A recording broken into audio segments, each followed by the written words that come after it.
And as you would guess, a drought situation would precipitate a security situation, because a severe drought as a result of depressed rainfall in the last 4 years has forced herders from Garissa and Tana River counties to cross borders in search of pasture. In the last month, several people have been killed by bandits in Kitui County as a result of conflict resulting from the ongoing drought situation. Leaders from the affected counties are now calling on the government to intervene and bring a long-lasting solution to conflicts fueled by drought. The long dry spell being experienced in the country has not only led to food shortage, but grazing lands and watering points have dried up, pushing communities into conflict over these resources. Dozens of herders from neighboring Garissa, Wajir and Tana River counties have invaded farms to forcefully graze their camels. Resistance from farmers has seen herders assaulted in certain instances, resulting not just to injuries, but death. The conflict in especially arid and semi-arid areas, especially with depressed rains, has often pitted communities who are herders and those that practice agriculture against each other. Farmers accuse the herders of invading their farms and converting them into grazing fields, triggering the conflict that has led to insecurity in areas worst affected by drought.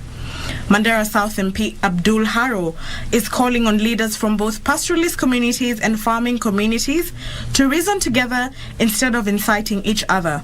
The life of pastoralists, for example, those people who keep livestock, is hinged on mobility. And these people will always move based on where there is grass and where there is water. Even international borders will not stop these people from crossing, especially during this time of hardship.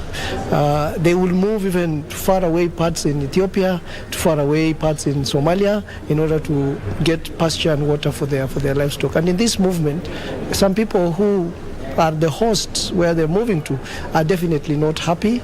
The legislator says drought is a natural phenomena and pastoralists should not be victimized as they try to save their main source of livelihood. Conflicts happen and these conflicts are there and we have real examples that are happening now, but it doesn't help when leaders who are supposed to bring people together are the ones who are now inciting for Kenyans to chase away other Kenyans who are in dire need. Fafi MP Salah Farah says leaders from Kitui and Garissa should support efforts to solve conflicts between the pastoralists and farming communities.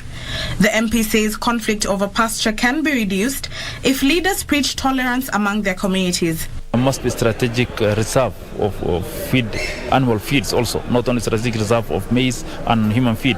So if there was hay stored maybe in our silos, if there was the normal nutrients of animal feeds in our stores, and given at a subsidy price to the livestock herders or at free distribution, this situation could have been today abated.